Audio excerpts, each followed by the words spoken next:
ओम सभी को नमस्ते जी। रामायण स्वाध्याय में आज हम पंचम सर्ग का स्वाध्याय करेंगे। महाराज दशरथ का मंत्रिमंडल।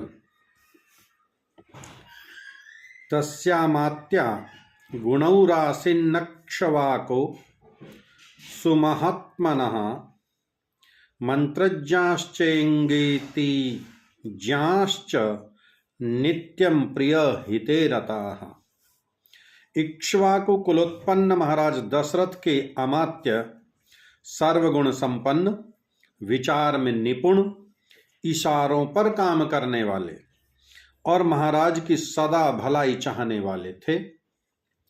अष्टौ बभूवीर्यस्य तस्यामात्या यशस्विनः शुचयशानुरक्ताश्च राजकृत्येषु नित्यशः। महाराज दशरथ के मंत्रिमंडल में 8 अमात्य थे। वे सब अत्यंत यशस्वी, ईमानदार और सदा राजकार्य में निरत रहने वाले थे। धृष्टिर जयंतो विजयः सुराष्ट्रो राष्ट्रो राष्ट्रवर्धनः अकोपो धर्मपालश्च सुमंत्रश्चाष्टमोऽर्थवित्।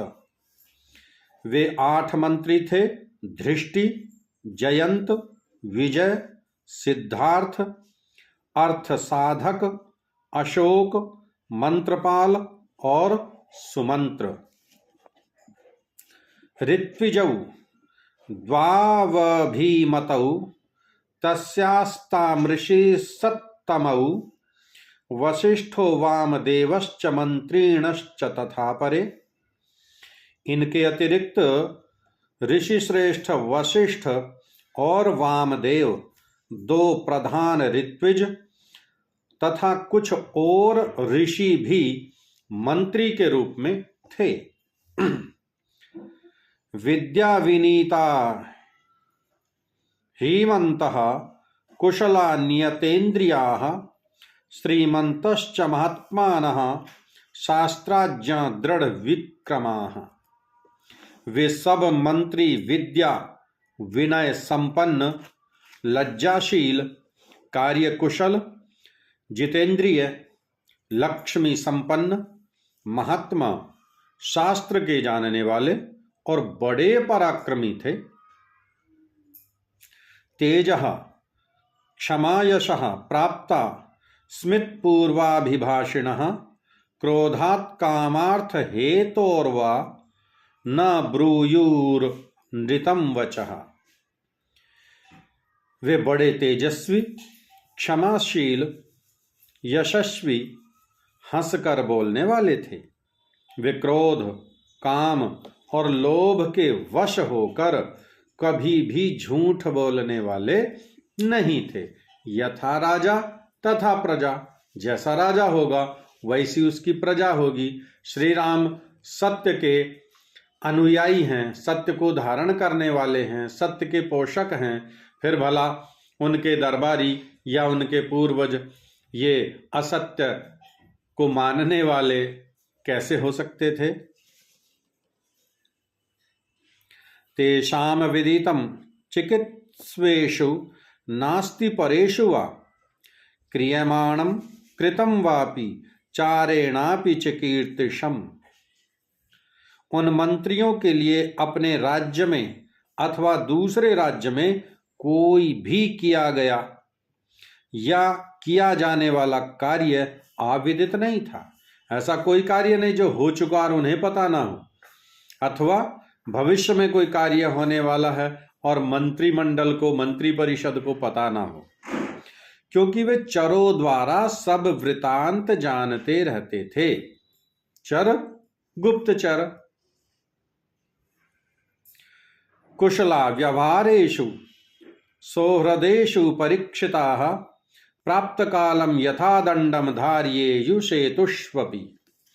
वे सब व्यवहार कुशल और अपने विभागों की पूर्ण जानकारी रखने वाले और अन्याय करने पर पुत्रों को भी दंड देने वाले थे।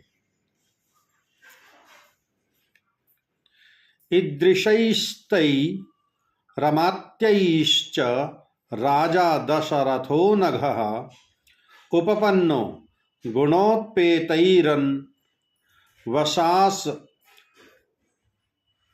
वत्सु सुंदराम।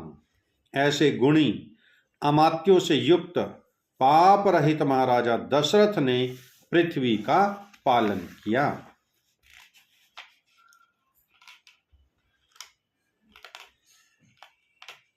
पंचम सर्ग ये समाप्त हुआ। यहाँ छठा सर्ग प्रारंभ होता है और छठा सर्ग है महाराज दशरथ का पुत्रेष्टि यज्ञ।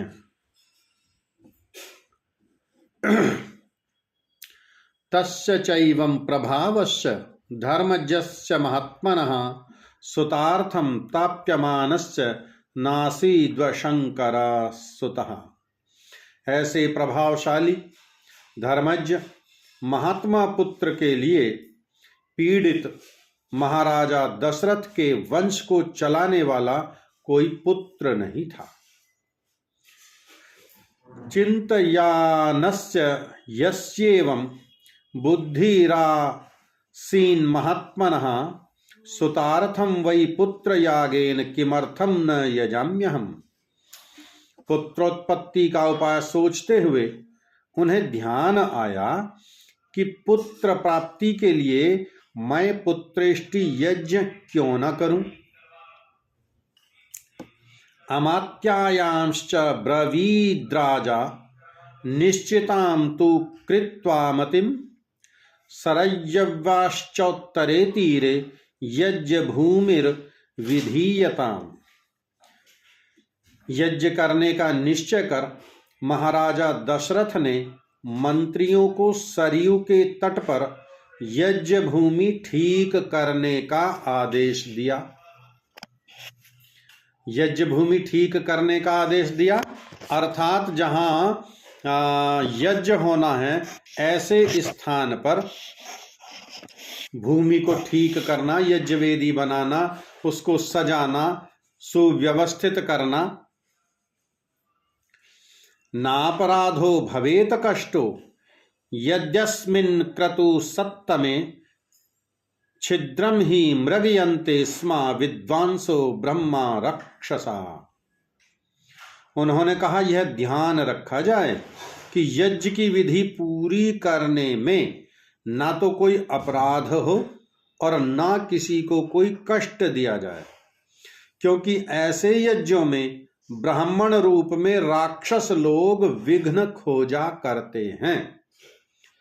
ब्राह्मण रूप में राक्षस लोग हैं तो कहने के लिए तो ब्राह्मण हैं, लेकिन कर्म उनके राक्षसी हैं। वो कोई ना कोई त्रुटि निकाल ही देंगे उसमें। विधिहीनस्य यज्ञश्च सद्य कर्ता विनश्यति यद्यथा विधि पूर्वं ते क्रतुरेश समाप्यते। विधिहीन यज्ञ करने वाला शीघ्र ही नष्ट हो जाता है। जो यज्ञ का विधि विधान है, यदि उस विधि विधान से यज्ञ ना किया जाए तो उसका विनाश हो जाता है, अर्थात उसे फल नहीं मिलता। और जब विधिहीन यज्ञ एक बार कर लिया तो अगली बार भी कर लेंगे, 2 बार कर लिया तो तीसरी बार भी कर लेंगे, फिर तो परंपरा चल पड़ेगी। हमारे यहाँ तो ऐसे ही यज्ञ होता है और वही आज वर्तमान में है भी। यज्ञों का स्वरूप जितना विकृत हो गया है, उनमें कहीं विधि विधान नहीं रह गया है, उसका मुख्य कारण यही है। अवयज्ञ न दातव्यम कश्चिलीलयापि वा अवज्ञया कृतं हन्याद्वातारं नात्रं संशयाः। देखना, किसी को हंसी दिल लगी में भी अनादर से कोई वस्तु मत देना, क्योंकि अनादर करके देने वाले दाता का नाश हो जाता है। ये भी ध्यान रखना है यज्ञों में कि यज्ञ में यज्ञादि के पश्चात दान दक्षिणा दी जाती है। तो महाराजा दशरथ कह रहे हैं कि किसी को अनादर से कोई वस्तु ना देना। व्यंग में भी, हंसी मजाक में भी, एक व्यक्ति बड़ा हृष्ट पुष्ट है विशाल का शरीर है और भोजन दे तो रहे हैं उसको, अब उसको एक्स्ट्रा भोजन चाहिए, अतिरिक्त भोजन चाहिए। कह रहे हैं लो भाई लो, और लो, तुम्हारा इतने से में कहाँ भरेगा, तुम तो और लो।